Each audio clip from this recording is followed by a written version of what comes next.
High ঝিলিক, বলো।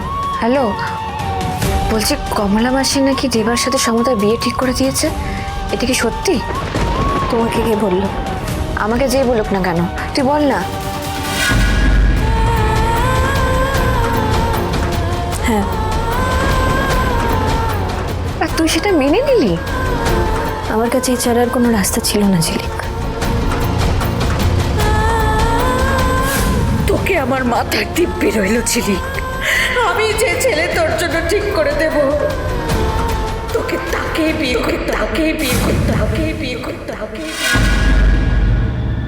আখি, তুই ভালোবাসিস দেবাকে?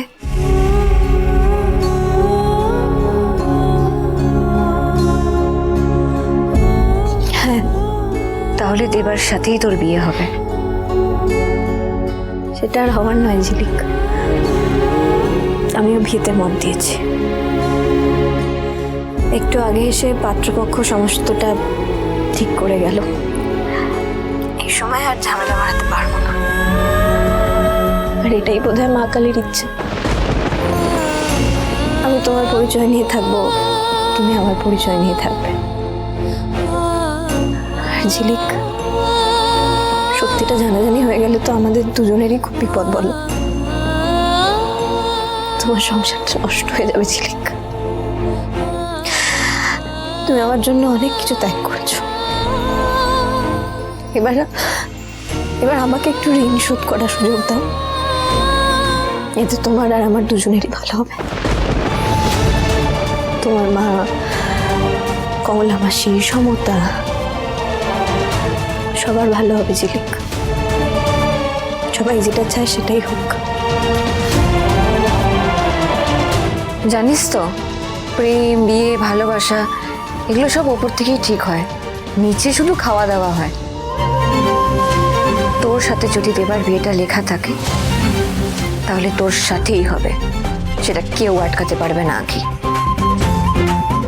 যাকে চার, তুই মায়ের ফোনটা দিয়ে না আমায় ভিডিও কল করে আমাকে বেনি বাঁধা শেখাতো। হঠাৎ বেনি বাঁধা শিখবে কেন তুমি? না না, আমার জন্য নয়। জানিস তো, রাস্তায় আমার একজনের সঙ্গে দেখা হয়েছে, তাকে নিয়ে আমি বাড়িতে এসেছি। উনি না কথা বলতে পারেন না, হাঁটতে চলতেও পারেন না। তাই আমি ঠিক করেছি যতদিন না আমি ওনার পরিবারের খোঁজ পাচ্ছি, আমি ওনাকে আমার কাছেই রাখবো। দাঁড়াও, আমি ফোনটা নিয়ে আসি।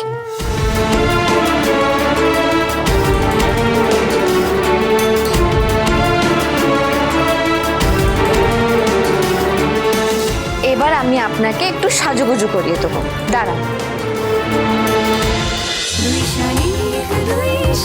দুই শালিক, সোম থেকে রবি প্রতিদিন বিকেল 5:30টায় স্টার জলসায় ও ডিজনি প্লাস হটস্টারে।